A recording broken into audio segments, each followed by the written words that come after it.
online dating for 2SLGBTQ older adults. So what we're going to cover today is just the basics of online dating, kind of how it generally functions, and going over quickly just whether it's safe or not. We're going to go over some, like I said, some of the apps available. Now, I'll be going over a couple of kind of categories of apps. We'll be going over general apps, so ones that are used, can be used by 2SLGBTQ2 people, but also used by straight folks as well, and ones that are friendly and have, um, a community of 2SLGBTQ people on them, so we still use them, as well as 2SLGBTQ specific dating apps, and then we'll be looking at one senior specific dating app. This is one, as we'll see, kind of one dilemma of the online dating world when you're kind of a niche dating within a niche. So you might be an older adult and also in the 2SLGBTQ community. We usually we have like one niche set aside and not both. So we'll be going through the options there. Then we'll talk about staying safe, so tips to avoid things like romance scams and all that. And if you do end up using an app and meeting up with someone, tips for staying safe. And then, of course, like I said, we're actually going to go ahead and go on OkCupid. I'm going to walk you through what their profile building thing looks like, so you can get a sense of what kind of information is asked of you, and you usually put on a dating profile app, so you can see whether that's something that you're comfortable with, and also just get a sense of it. So how does online dating work? So if you've never used online dating or dating apps before, but if you have, and this is redundant and you've heard this before, I apologize. But online dating apps and websites obviously get singles to join, and then you share information about yourself. And then the dating apps usually use that information to help you create connections.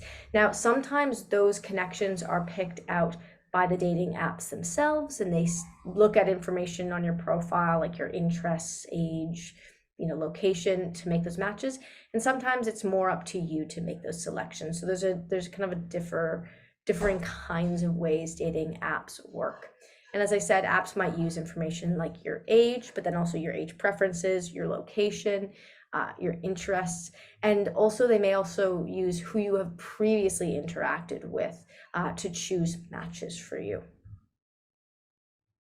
Now, is online dating safe? So like anything online dating does have its risks, but generally it should be as safe as we make it for ourselves. So when we're online, right, we do things to keep ourselves safe. It's no different with online dating. It's about making smart choices, not sharing too much information and all that. We'll get into a bit more about specific risks on online dating later, but I just wanted to say that. And also, of course, older adults may run into different risk factors when dating online than young people. For example, older adults may be at more risk and more likely to be met with romance scammers than younger people, which is a unique risk for being on online dating as an older adult, regardless of sexual orientation or gender. And it's also important to remember that anything you post on the internet, things you post on dating sites and apps, can be made public, right? So even though we create private profiles and we ask for discretion on dating apps, anything that's on there can be screenshotted and whatever. So you do want to make sure, again, that you're putting your best foot forward and feel comfortable with what you're putting online. So with that said, let's talk about the apps themselves. So we're going to be talking about these apps today. There are many others, so if there's any that you've heard of that you have questions about, feel free to let me know, and I can look into them and give you more details on them. But we're going to be looking at a few: Hinge, Lex, Tinder, Scruff, Silver Singles, Her, Grindr, and OkCupid. You'll see in this, there's a few that are kind of general dating apps, things like Hinge, Tinder, and OkCupid. But we do have LGBTQ specific dating apps like Lex and Scruff and Her and Grindr. Lex and Her being more focused at women within the queer community or non-binary folks and lesbians, and Grindr and Scruff being more focused on gay men and occasionally trans women. So there's those differences. And then we have Silver Singles, which is a senior-based dating app. which based on my research, again, with the, being on dating apps with a kind of a niche in the dating app world within a niche, which is being 2SLGBTQ and being an older adult, of the apps focused on older adults, Silver Singles was the one that, from my research, I found was the most 2SLGBTQ friendly. So I wanted to put that out there. So it also is important to make a distinction when we're talking about dating apps of what is like a dating app versus kind of what is a say a hookup app.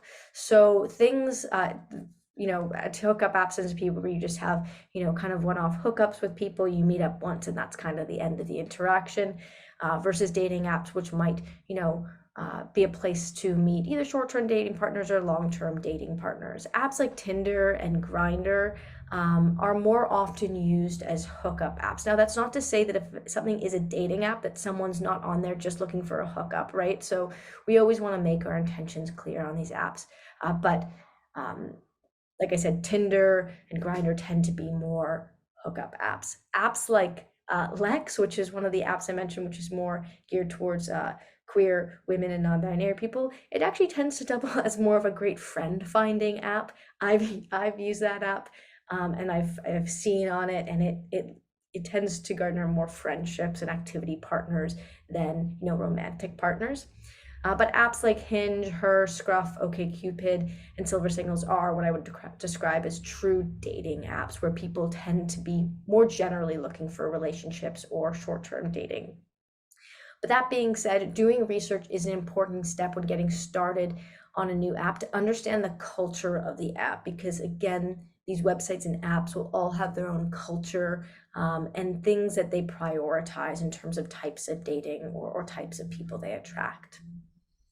So when choosing an app, again, like I said, it's important to do some research first, understand, what does the app prioritize? Does it prioritize, location? Does it prioritize looking at photos? Is it really into asking about personal details so you can get to know someone better? And you can usually do this by obviously consulting Google, or you can ask around to friends. You can also ask me. I tend to find that Google is a great way to kind of figure out what the deal is with certain apps by just kind of searching for the app. If you've heard of an app, searching for the app name and looking at, review. And there tends to be, for any new dating app, lots of reviews out there. And it can tell you things like, like what is the general vibe of people on the app? What are they looking for? Where is it more predominantly used? Because sometimes you have apps that, might be really popular in one region. They might be popular, say, in the States. And so you may have heard of them, but they're not really heavily that used in Canada yet. So getting to know like where the people in your area are actually using which apps.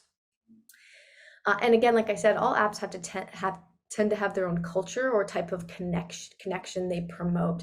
And understanding this is important for setting your expectations and for setting up your profile, right? So even if you are looking to utilize, like a hookup app and a dating app, and you're interested in both, you may set up your profile differently, and you may set your expectations differently for the people you're interacting with on those apps.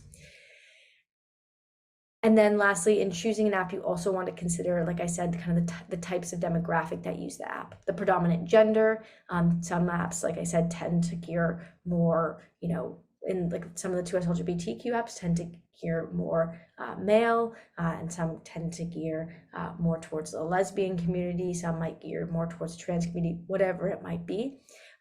Sexuality, and then also age range is a big factor in terms of what these apps gear towards.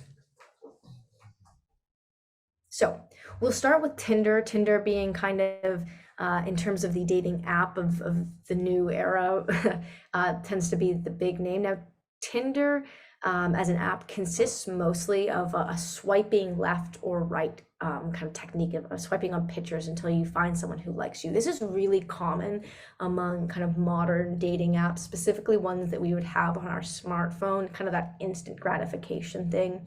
And basically what it looks like is you have a photo of someone and you can click into their profile and find out maybe more details about them or see more photos, but at a glance, you can swipe left to say no to them or swipe right to say yes to them. You get matched with people based on if they like you back. So you may not find that out right away, maybe later on. But it does promote kind of that hookup culture, right? Because you're looking at photos. That's really the main thing that they're giving you. There is an option to post more information, but it's not something that they prioritize. They tend to prioritize just kind of physical appearance. Tinder also does tend to skew more straight, but it can also be used by many folks in the 2SLGBTQ community. So it does obviously have the options. I just find that it tends to skew, that it probably is more predominantly used by straight folks. And I'd say it's probably more predominantly used by straight men, even over straight women, that it tends to be a hookup app. Now, Hinge is in the same vein kind of Tinder in some ways, in terms of it's an app you use predominantly on your smartphone, and it's not really used on a computer. Although Hinge does require you to actually engage with people's profile instead of just absentmindedly swiping yes or no based on photos they have. So when you're setting up a profile on an app like Hinge, it requires you to upload a minimum amount of photos, as well as it requires you to fill out personal prompts that aim to reveal a sense of your personality. So it does prioritize, what type of person you are and getting to know you a bit more. This means that Hinge tend to serve for more casual to serious dating prospects rather than a hookup culture. And again, Hinge is not specifically a 2SLGBTQ dating app, but it does provide a good amount of gender and sexuality options. And I do think this app is more frequently used by the 2SLGBTQ community than other dating apps of this type. It does tend to skew younger, but not as young as, say, an app like Tinder. And there's a wide range of people on there. But again, being that it's a smartphone dating app, it does have that tendency to skew younger. And I think that's true of a lot of them. This is also true of this type of dating app where Hinge and Tinder don't necessarily give you suggestions based on, like, I said I'm interested in this, and these are the things I love to do, and this is my personality. They tend to give you suggestions based on, like, really specific things, like the age range you set for the people you're looking for, the gender you set, and the location you're in. They're not really considering, is this person actually a good match for you? So it's a bit more of a mixed bag in terms of the results and the type of people you see.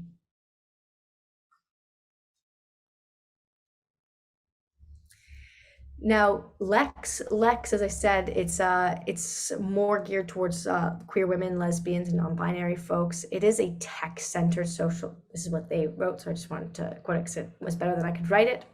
It's a tech-centered social and dating app for non-binary, transgender people, and lesbian, bisexual, queer, trans women to make meaningful connections. And it's kind of inspired by old school newspaper ads, so personal ads that people used to put out, and it doesn't prioritize photos, but instead community and connections.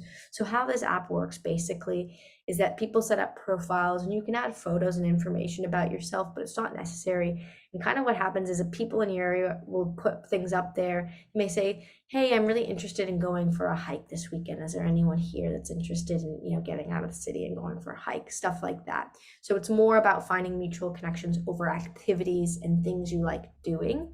And it's a great way to find friends and relationships. But again, it does tend to skew, in my opinion, and this might be my opinion, and this may be a matter of my age as well, to be more friendly. It's a great way to meet people with common connections. Now, Scruff, moving over to a more, male side of things, Scruff tends to be for gay, bi, trans, and queer guys to connect. It, like Tinder, uses that swipe left or right function to choose matches. It does first prioritize photos in terms of what you see when you're matching with people, and then information secondary. Although Scruff used to be kind of more of a hookup based app, the culture around it has kind of shifted, and it's evolved to be more than fling dating, and has turned into more of an app for gay, bi, trans, and queer men to meet maybe serious relationship prospects. It could be kind of described in the same vein as something like Grindr, but I think because of how it's evolved in terms of the culture on it, it has become more of a relationship app.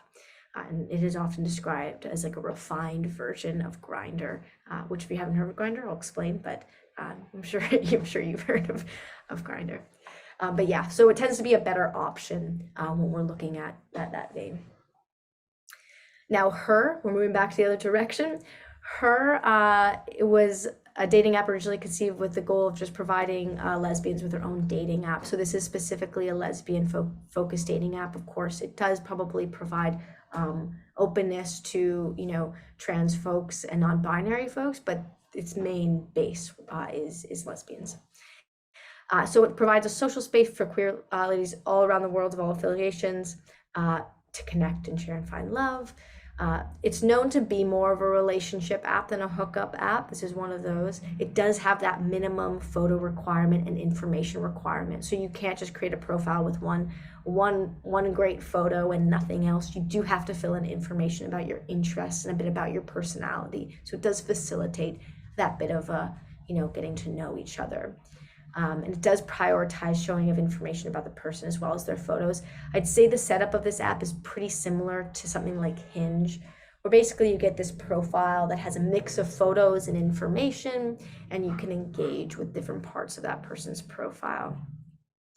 Now, Grindr is the most widely used dating app among gay and bi men. It is incredibly popular.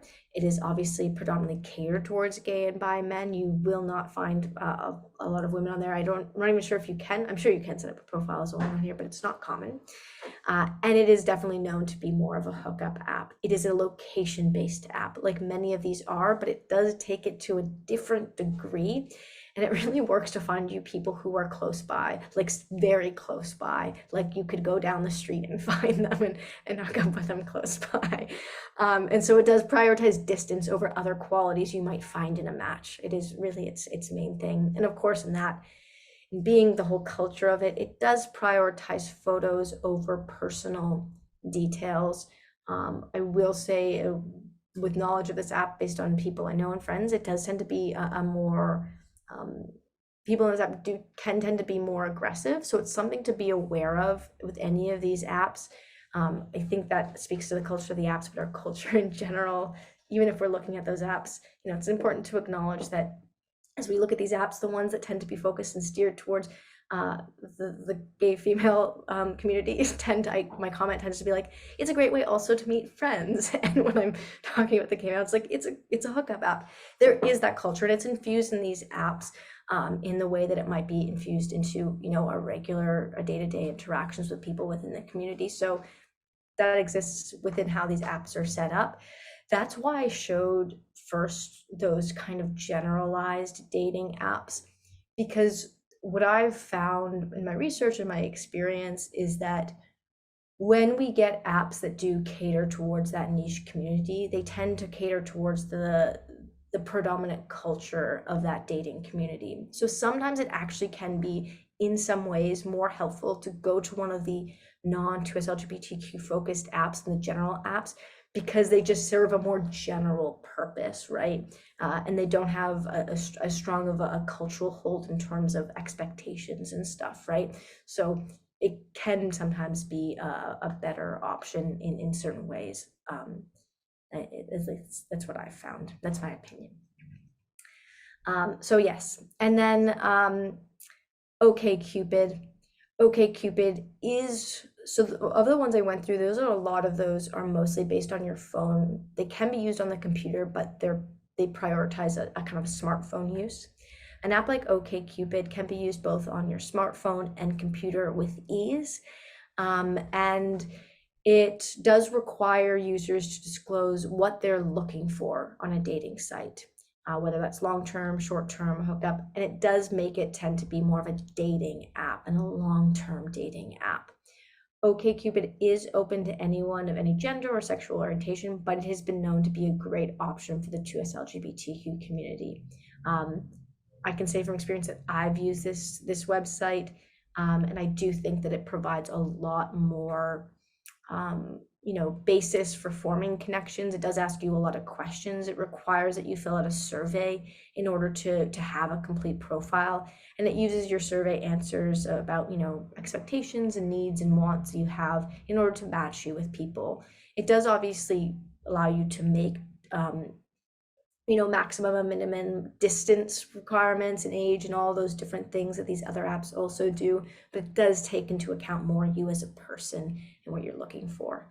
And it tends to be more open to people of all age demographics. I think generally when we're looking at general dating apps, of course, they're always going to tend to skew younger, but of the kind of generalized apps, OkCupid has more older adults on it than any of the ones I probably mentioned, though you'll find them on any of them.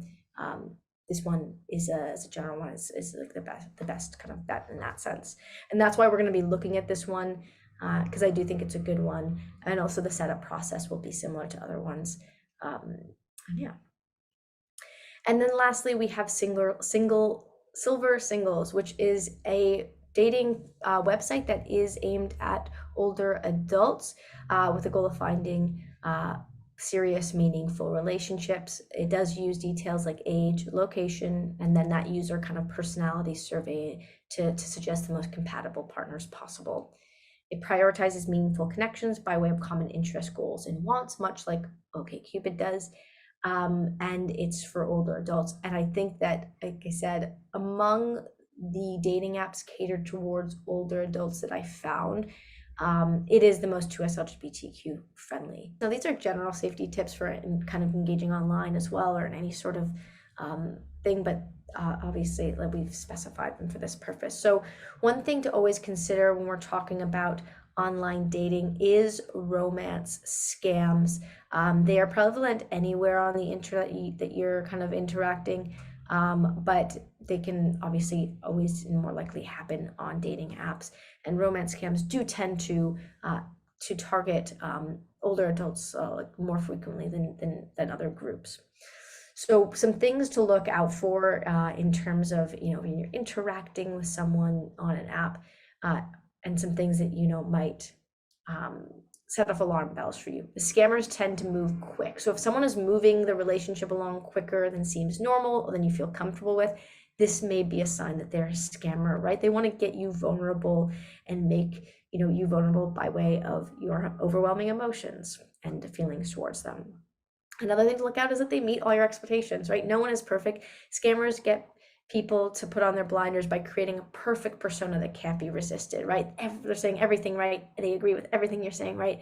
If someone's too good to be true, I mean, not always. Maybe you've literally met the love of your life on her. I don't know, but that can be a sign, right? So we do want to approach this with some skepticism. I know obviously a big one is scammers say they can't meet you in person, going along with moving things quickly, wanting to keep things online, coming up with excuses. They might say that they're living away or traveling outside the country, or they're working somewhere like in the military in Orwig, or whatever they're doing. There's some reason they can't meet or won't meet, and they want to keep things online.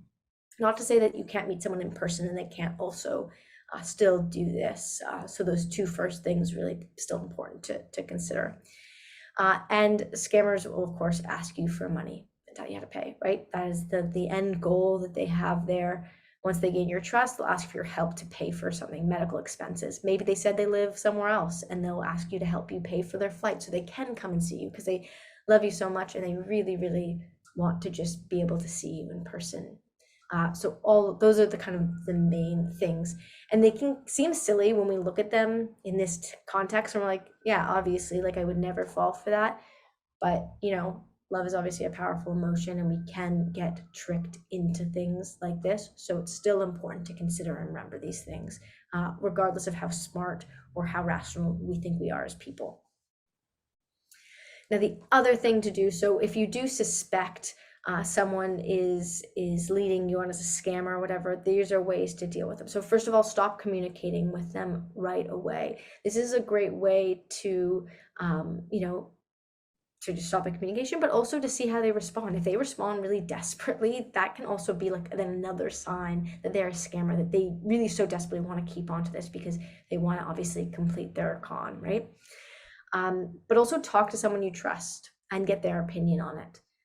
Again, when we are on our devices or phones or our computers and we're kind of disconnected from the world around us, we can get really diluted or lost. So talk to your friends, and see what they think, or just open up to them about it if you feel like are feeling bad about it or poorly about it. The other thing to do is search online for the type of the job the person has, or what job history they say they have, and then include the word scammer. And then you can maybe be able to find people who've posted similar stories, or you could say choose something kind of similar, but like look around. They say like in this example, worked on an oil rig, put oil rig scammer, and you might be able to find common stories, because if these people are scamming, they're not just doing it to one person. They're playing a numbers game. They're going to be trying to do it to a lot of people to see how many people they can get. So other people might have reported stories. And another thing is to do a reverse image search of the person's profile picture. I can show you how to do this, and I will show you how to do this so you know. Always, I'd say like you can do this basically always. This is also a great way to find people's LinkedIn's and other social media profiles if they don't want to give them to you. Do a reverse image search and see if it's associated with another name or details that don't match up. Those are signs of scams. And then meeting up tips. So besides avoiding scammers, you also want to be cautious when you meet someone and when you're actually planning to meet up with them in person.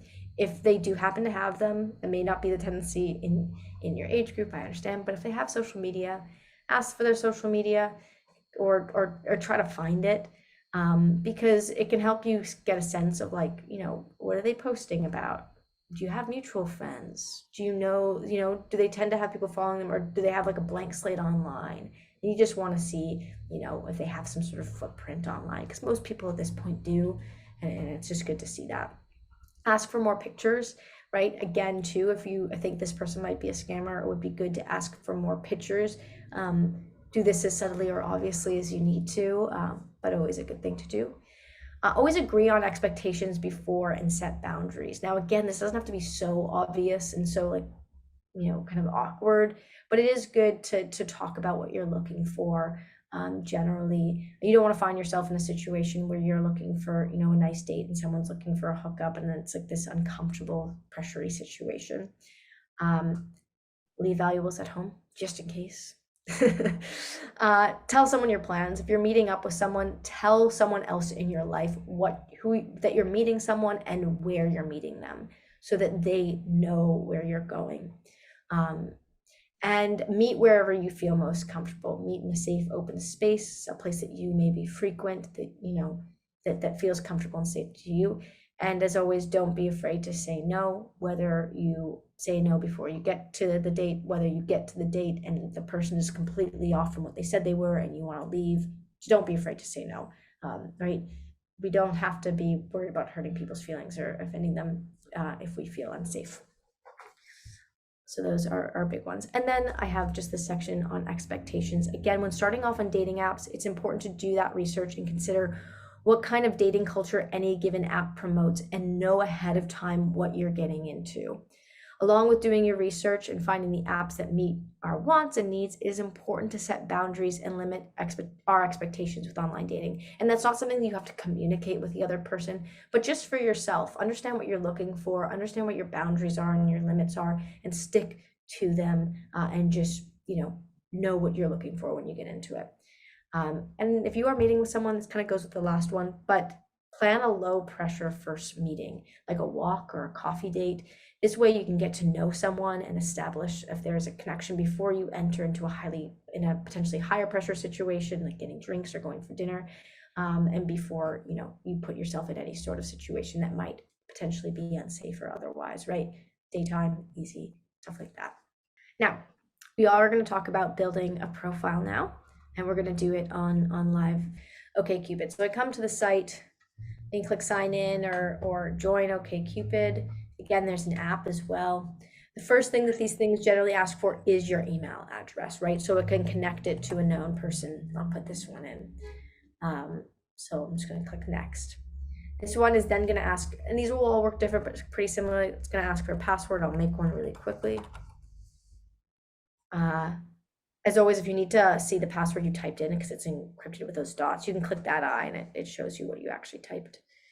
So you don't type in the wrong thing and mess it up. And then we get started.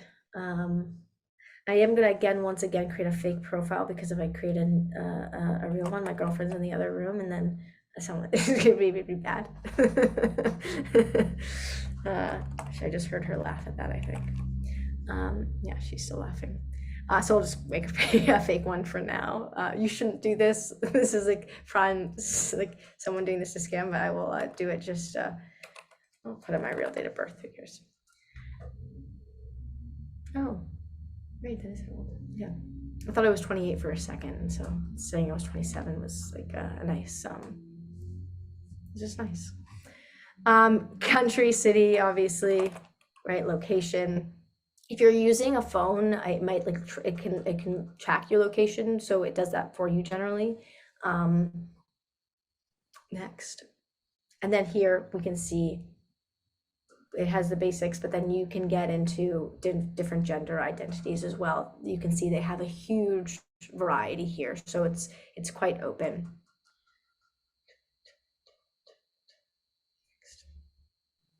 And then you can again do this, and with this you can select multiple on here, or you can say you're open to everyone. It just auto selects everyone.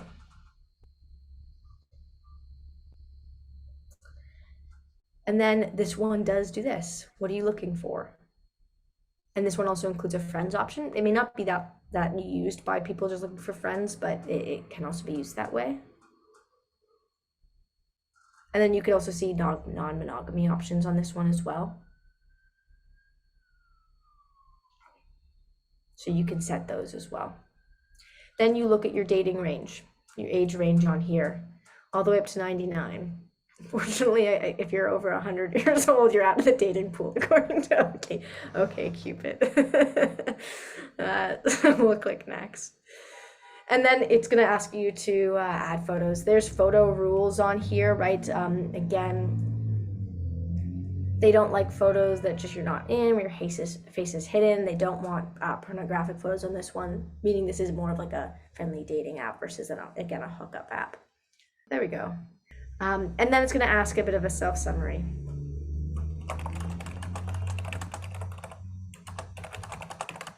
I'm just going to put that for now. But you can write a self-summary, and it can be quite long, just a basic thing, whatever you want to say about yourself here. And then we will go get started. And with this one, it asks a bunch of questions. And it's like different personality things are what you're looking for. Sure, yes. And it requires us we can do a lot of these, and we can skip these questions. So this is the interesting thing about OkCupid, is that we don't have to answer the questions it gives us. We can skip them if they're not something we're interested in. What OkCupid requires of you in order to set up your profile is that you answer just at least 15 of these. You don't have to, like, if I didn't want to do this one, I could just skip it, but I still have to do, 15 of these questions. Okay, great. So once I did 15 of these, I'm good to go. And this, it does require me to verify a phone number.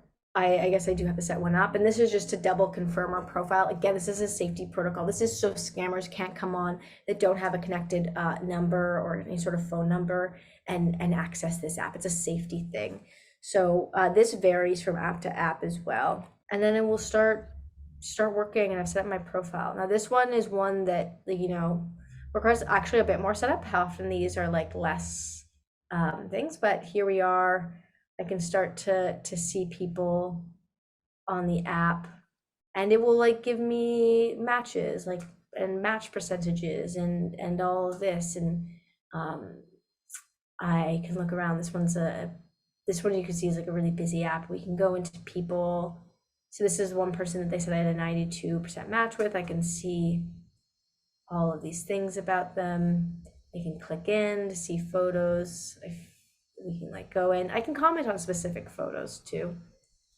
And we can scroll down and see details about this person, right? and they didn't really write much of a self summary. It's just annoying to me, so I'll pass on that one.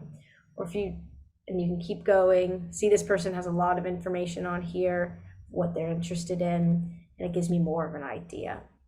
So you can also go Cupid pick, match percentage. You can just see who's online. These are the people who just happen to be online and I have iMatches with. So these all work different, but that's pretty much the process of setting up the kind of information you can see about people. And you can introduce yourself by clicking on, like, say, a photo or one of their prompts. So I can say, hey, and I can respond directly to this prompt to them. Or I can just be kind of shy and coy and I can just like their profile and then leave it at that, not say a word. So you kind of pick and choose how you're interacting with people as well.